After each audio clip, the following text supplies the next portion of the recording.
Hello friends, welcome back to my YouTube channel Mysterious Biology, and I am Rishika Purohit, and I'll continue today with the further endocrine glands.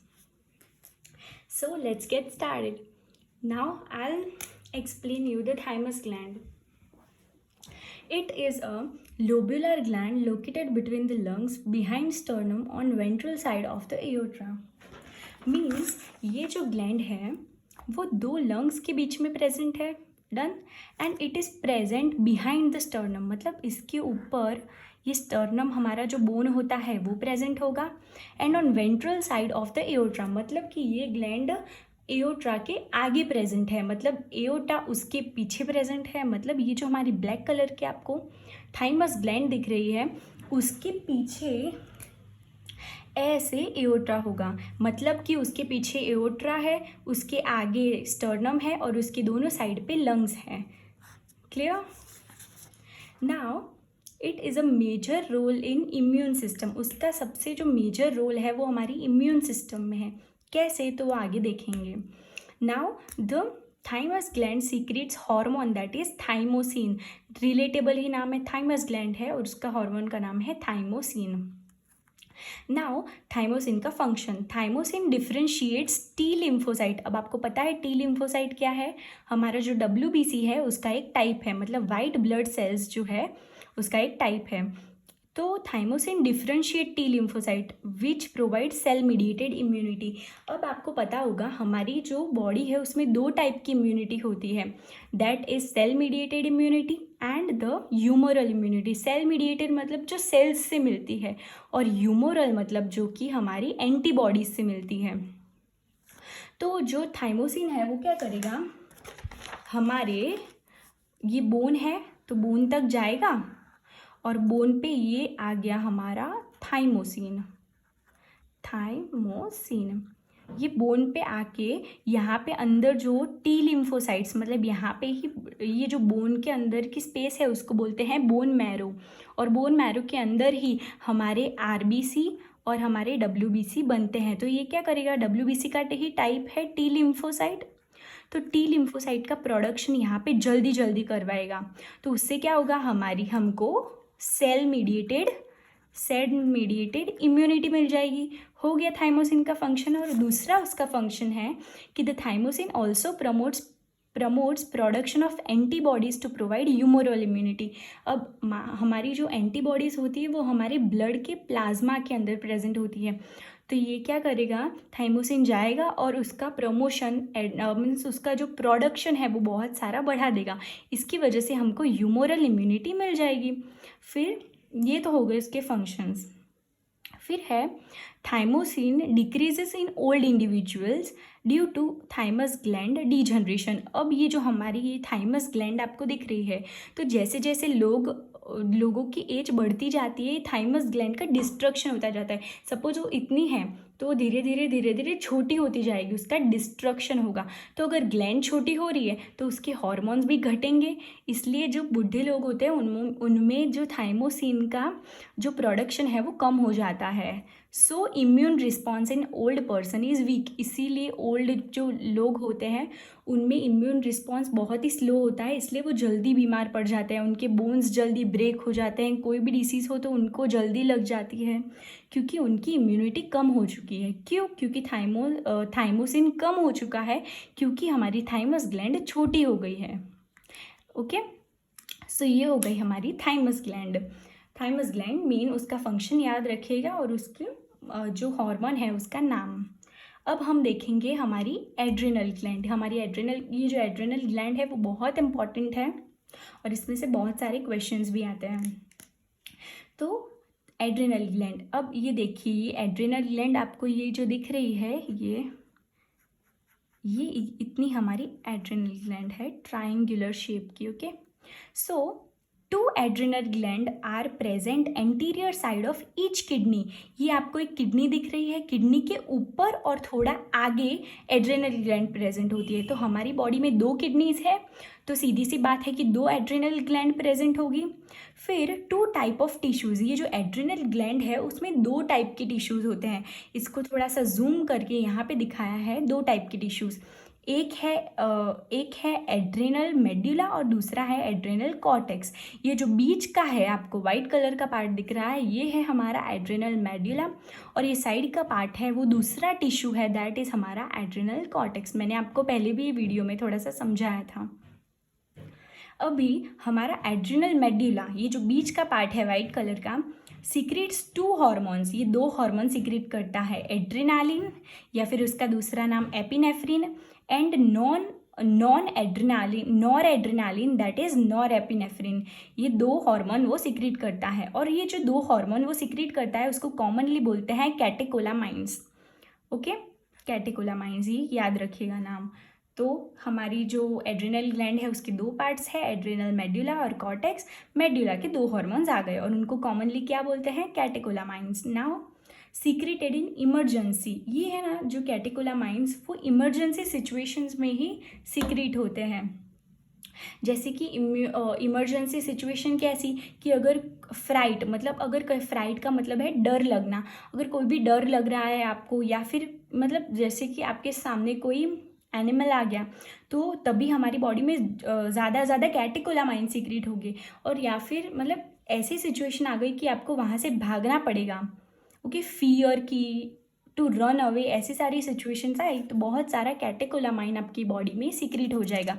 अब वो क्या करेगा, तो वो आगे देखते हैं कि ये जो कैटेकोलामाइन हार्मोन है वो हार्मोन इंक्रीज करेगा अलर्टनेस, आप एकदम अलर्ट हो जाएंगे अगर कोई एनिमल आपके सामने आ गया। फिर प्यूपिलरी डायलेशन, आपकी जो प्यूपिल्स होंगी वो डायलेट हो जाएंगी। फिर है पीलो इरेक्शन, पीलो इरेक्शन मतलब कि गूज बम्स आपको आएंगे। जो ये हेयर फॉलिकल्स होते हैं आपके हाथ पे, वो सारे हेयर ऐसे खड़े हो जाएंगे, so that is piloerection. And then sweating, आपकी स्वेटिंग बढ़ जाएगी। फिर हार्ट बीट आपकी बढ़ जाएगी, स्ट्रेंथ ऑफ हार्ट कॉन्ट्रैक्शन, मतलब ज़ोर से हार्ट का कॉन्ट्रैक्शन होगा। एंड रेट ऑफ रेस्पिरेशन, आपकी रेस्पिरेशन भी बढ़ जाएगी in the emergency situations. Catecholamines stimulate break down of glycogen, ये कैटेकोलामाइन क्या करेगा, ग्लाइकोजन को तोड़ेगा, और इसी से अगर ग्लाइकोजन टूटता है तो ग्लूकोज इंक्रीज होता है हमारे ब्लड में, तो ग्लूकोज इंक्रीज हो जाएगा। वो क्यों इंक्रीज करवाया, क्योंकि तभी बॉडी को उसकी ज़रूरत है। Now also break down lipid and protein, ये कैटेकोलामाइन लिपिड और प्रोटीन दोनों को ब्रेक डाउन करने में भी हेल्प करता है। तो यहाँ पे हमारा एड्रेनल मेड्यूला, मतलब ये जो वाइट कलर का अंदर का पार्ट है ना एड्रेनल मेड्यूला, वो फिनिश हो गया। अब हम देखते हैं एड्रेनल कॉर्टेक्स, मतलब ये बाहर का पार्ट, ये आपको दिख रहे हैं। और ये जो बाहर ये एड्रेनल कॉर्टेक्स है उसकी 3 लेयर है, आपको ये दिख रही होगी, red, white and blue. 3 layers adrenal cortex की होती है। जो सबसे अंदर वाली, ये जो सबसे अंदर वाली ब्लू कलर की दिख रही है दैट इज जोना रेटिकुलारिस। फिर ये जो मिडल वाइट कलर है वो है zona fasciculata, and the outermost ये जो रेड कलर की है that is zona glomerulosa. So ये 3 लेयर्स हैं एड्रेनल कॉर्टेक्स की। एड्रेनल मेड्यूला की कोई ऐसे स्पेसिफिक लेयर्स नहीं थी। Now adrenal cortex secrete hormone that is corticoids. अब जो एड्रेनल कॉर्टेक्स है ये तीनों लेयर मिला के जो हार्मोन सीक्रेट करती है उसको, वो हार्मोन्स को बोलते हैं corticoids. Now corticoids involve in carbohydrate metabolism called glucocorticoid. अब ऐसे भी कॉर्टिकोइड्स होते हैं जो इन्वॉल्व होते हैं कार्बोहाइड्रेट के मेटाबॉलिज्म में। मतलब सपोज जो कार्बोहाइड्रेट है उसका मेटाबॉलिज्म, उसका पाचन जल्दी से करवा देते हैं, वो है हमारे ग्लूकोकॉर्टिकोइड्स। ओके, फिर उसके बाद corticoids balancing water and electrolyte. अब जो वाटर एंड इलेक्ट्रोलाइट को बैलेंस करते हैं उनको बोलते हैं मिनरलोकॉर्टिकोइड। आप नाम से रिलेट भी कर सकते हैं, मिनरलोकॉर्टिकोइड्स। और उसके बाद में हम आगे देखते हैं। अब जो ग्लूकोकॉर्टिकोइड है वो स्टिमुलेट करेगा ग्लूकोनियोजेनेसिस। अब ये पॉइंट बताना रह गया कि कॉर्टिसॉल मेन ग्लूकोकॉर्टिकॉइड है। ये ग्लूकोकॉर्टिकॉइड है, उसका मेन टाइप है कॉर्टिसॉल ना। ग्लूकोकॉर्टिकॉइड स्टिम्युलेट ग्लूकोनियोजेनेसिस, मतलब वो ग्लूकोज का प्रोडक्शन करेगा from the fat and other proteins में से अगर ग्लूकोज बन रहा है तो उसको बोलेंगे प्रोटीन्स, या फिर लिपिड्स, दोनों में से अगर ग्लूकोज बनाना तो उसको बोलेंगे ग्लूकोनियोजेनेसिस। और दूसरा ग्लूकोकॉर्टिकॉइड क्या करता है, लिपोलाइसिस, मतलब लिपिड को तोड़ता है, और उसके बाद करता है प्रोटियोलाइसिस, मतलब प्रोटीन को तोड़ता है। ये ग्लूकोकॉर्टिकॉइड का फंक्शन है। Now cortisol involve in maintaining cardiovascular system and kidney functions. ये जो कॉर्टिसॉल है वो मेन टाइप है ग्लूकोकॉर्टिकॉइड का। उसका फंक्शन क्या है कि वो हमारी जो कार्डियोवैस्कुलर सिस्टम है, हमारी हार्ट और हमारी जो वेसल्स है वो सिस्टम और किडनी फंक्शंस को रेगुलेट करता है। ओके, ये कॉर्टिसॉल का फंक्शन हो गया। और वो क्या करता है, प्रोड्यूसेस एंटी इन्फ्लामेटरी रिएक्शंस, मतलब कि अगर हमारी बॉडी में कहीं भी इन्फ्लामेशन, अगर हमारी बॉडी में कहीं पे भी स्वेलिंग हो रही है तो वो स्वेलिंग को घटाएगा। कौन सा हार्मोन, दैट इज कॉर्टिसोल। फिर उसका फंक्शन है सप्रेसेस इम्यून रिस्पॉन्स, वो हमारे इम्यून रिस्पॉन्स को सप्रेस करेगा। सपोज कि अगर एक बॉडी है, ये सब पर्टिकुलर बॉडी ने अगर बाहर से किडनी ट्रांसप्लांटेशन करवाया तो ये कॉर्टिसॉल क्या करेगा, वहाँ पे आएगा और जो हमारी बॉडी उसको रिजेक्ट करने का ट्राई करेगी। ये अगर आर्टिफिशियल किडनी हमने बाहर से ली तो बॉडी क्या करेगी, वो उसकी खुद की किडनी ना समझते हुए उसको डिस्ट्रॉय करने का ट्राई करेगी। तब कॉर्टिसॉल आएगा और कॉर्टिसॉल क्या करेगा, सप्रेस करेगा हमारे इम्यून सिस्टम को, हमारी इम्यूनिटी को घटाएगा, ताकि वो किडनी हमारी बॉडी के अंदर फिट आ सके जो हमने आर्टिफिशियली ली है। जिनकी किडनी खराब हो जाती है उन वहाँ पे ये प्रोसेस होती है, तब कॉर्टिसॉल बहुत इंपॉर्टेंट होता है। Then other is the stimulates RBC production. RBC मतलब रेड ब्लड कॉर्पस्कल्स, तो वो आरबीसी के प्रोडक्शन को बढ़ाएगा। देन उसके बाद है एल्डोस्टेरोन। अब ये मैंने आपको बता दिया कि हमारे जो मिनरलोकॉर्टिकॉइड्स हैं उसका मेन एग्जाम्पल क्या है, एल्डोस्टेरॉन। हमारे देखिए आप, पहले ग्लूकोकॉर्टिकॉइड था, उसका एग्जाम्पल है कॉर्टिसॉल। फिर हमारा मिनरलोकॉर्टिकॉइड था, उसका जो मेन हार्मोन है वो है एल्डोस्टेरॉन। तो aldosterone act on the renal tubules and stimulate reabsorption of the Na+ and H2O and excretion of the K+ and phosphate ions. तो समझ लीजिए कि ये हमारी रीनल कॉर्पस्कल्स, मतलब कि हमारी जो किडनी के अंदर जो नेफ्रॉन होते हैं,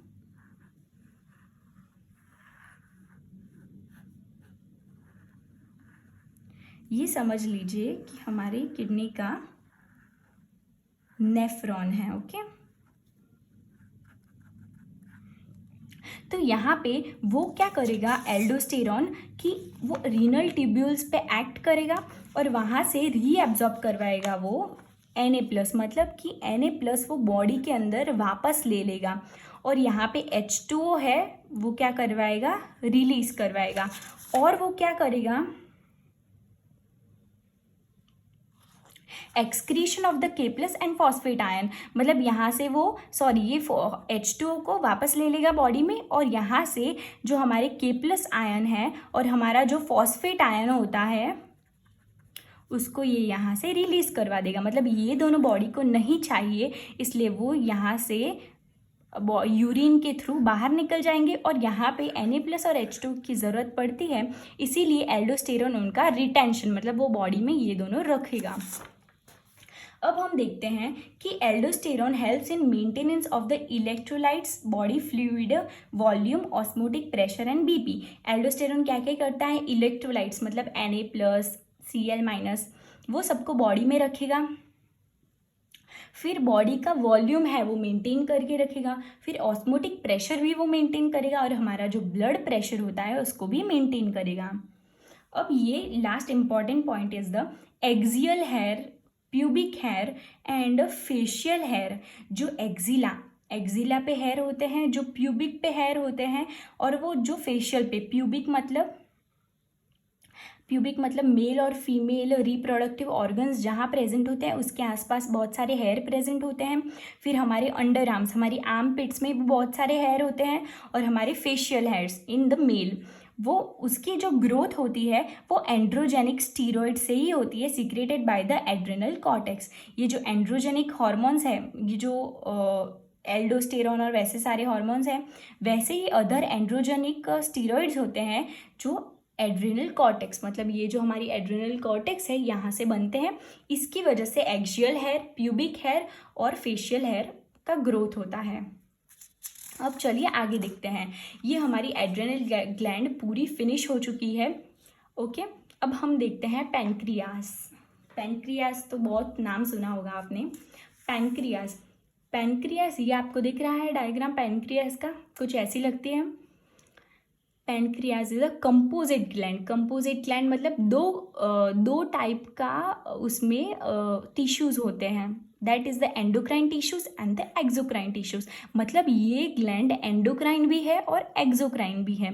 consist of islets of Langerhans. इसमें जो सेल्स होते हैं ना, यहाँ पे इसमें जो सेल्स होंगे उनका नाम है, मतलब बहुत सारे सेल्स होंगे, उनका नाम है आइलेट्स या इजलेट्स ऑफ लैंगरेंस।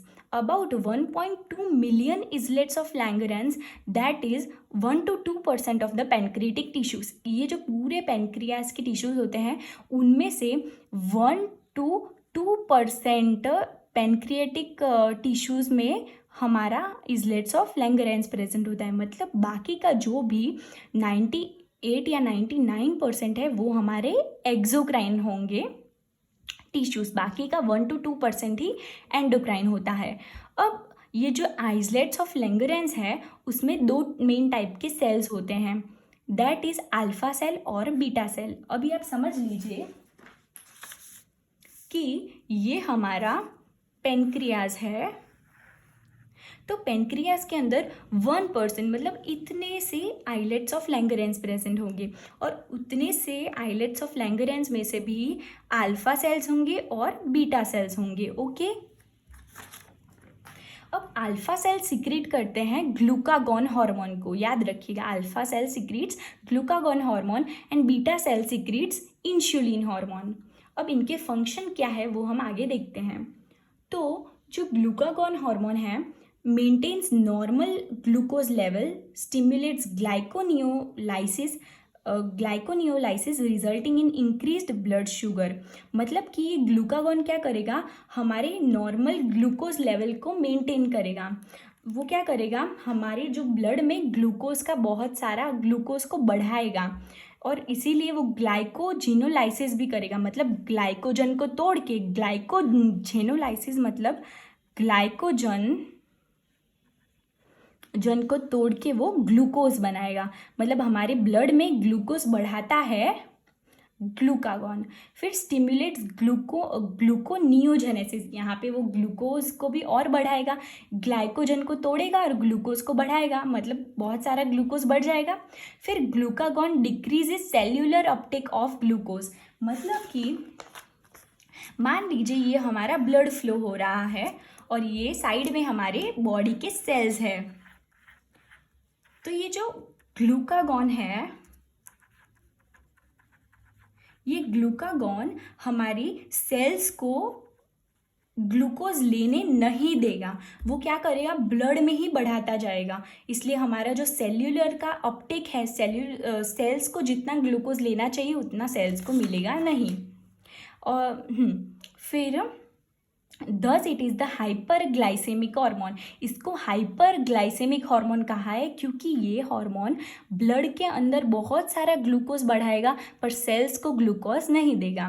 फिर आता है हमारा इंसुलिन। इसकी जो एक्शन है उसकी ही ओपोजिट एक्शन करेगा इंसुलिन।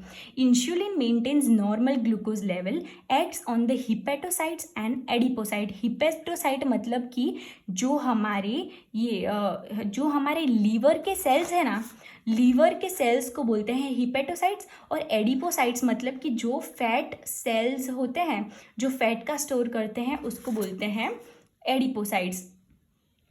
तो ये इंसुलिन क्या करेगा, उन पे एक्ट करेगा, ये दोनों टाइप के सेल पे, and increase cellular glucose Uptake, और इसी तरह वो सेल्यूलर मतलब वो सेल्स को ग्लूकोज पहुंचाएगा, और ग्लूकागॉन क्या करेगा, वो सेल्स तक ग्लूकोज नहीं पहुंचाएगा। फिर rapid movement of glucose into hepatocytes and adipocytes resulting in decreased blood glucose level।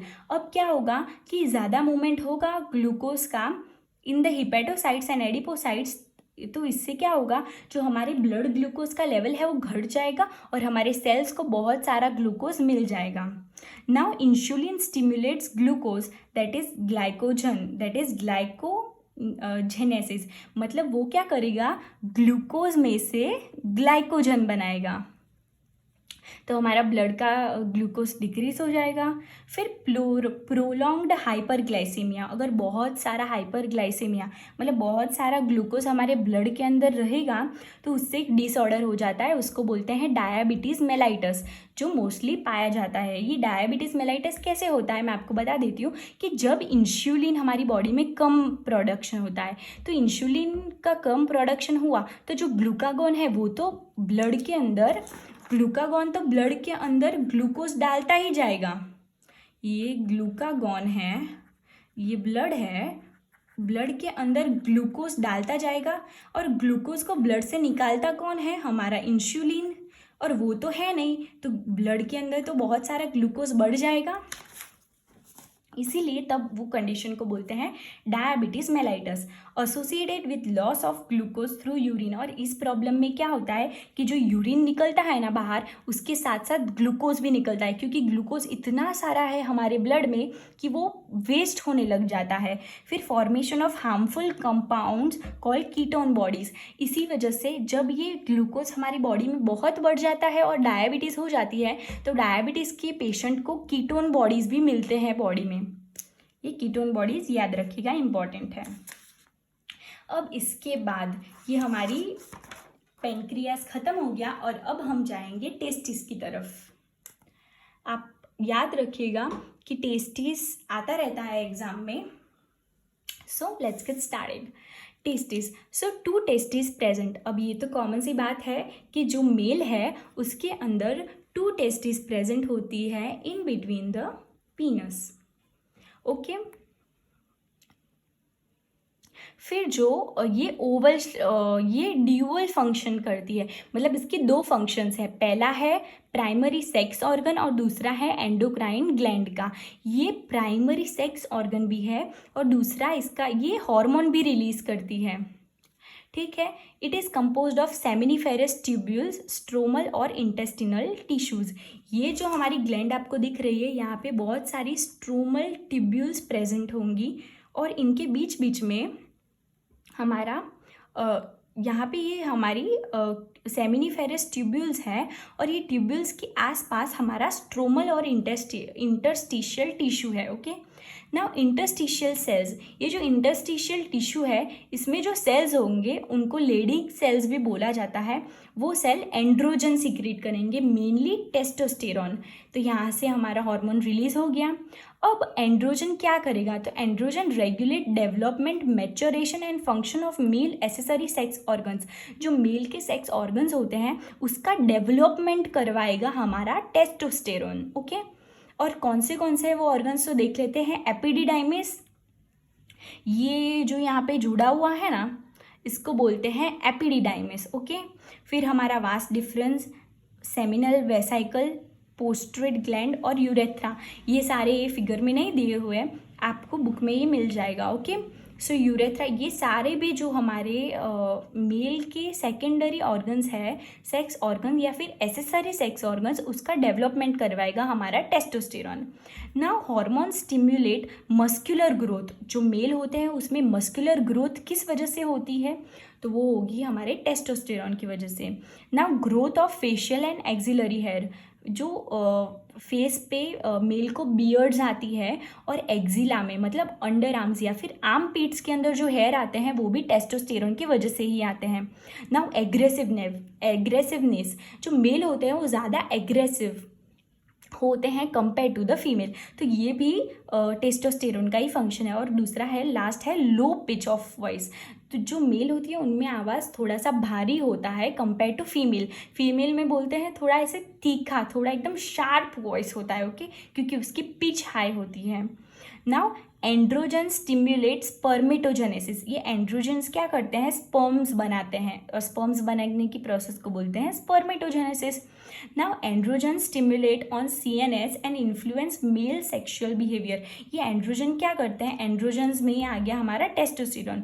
तो ये एंड्रोजन क्या करते हैं, हमारे सेंट्रल नर्वस सिस्टम मतलब हमारे ब्रेन तक जाएंगे, और ब्रेन में जाके मेल का सेक्सुअल बिहेवियर वो उसको इंक्रीज करेंगे, इन्फ्लुएंस करेंगे, कब बढ़ना चाहिए, कब घटना चाहिए, और उस बिहेवियर को ही बोलते हैं लिबिडो। ये याद रखिएगा, इंपॉर्टेंट है। Now hormone produce anabolic effects on protein and carbohydrate metabolism. ये हार्मोन क्या करेगा कि प्रोटीन बनाएगा और कार्बोहाइड्रेट भी बनाएगा, दोनों का प्रोडक्शन करेगा, ओके, इन आवर बॉडी। अब जो आगे की थोड़ी सी ग्लैंड्स बची है वो मैं आपको नेक्स्ट वीडियो में बताऊंगी, और उस नेक्स्ट वीडियो की लिंक मैं आपको डिस्क्रिप्शन बॉक्स में दे दूंगी। आपको अगर कोई भी क्वेरी हो तो आप मुझे मेरे चैनल पे पूछ सकते हैं। Thank you.